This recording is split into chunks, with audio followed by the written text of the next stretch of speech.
Welcome to Procedureflow's Art of the Flow series. This short video explains how to delete a change request in Procedureflow.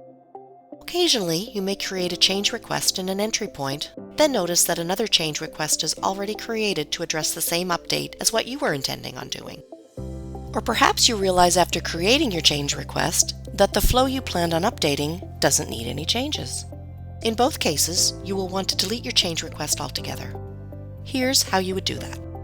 In the entry point, click the Draft button to get to the Change Request screen and locate the change request to be deleted.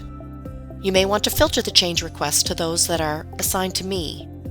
Once you've found it, click on the title to access the change request container. On the Overview tab, you can do one of two things.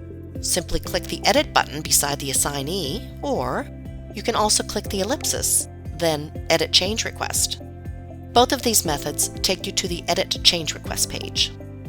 Next, select the Delete button on the bottom right corner.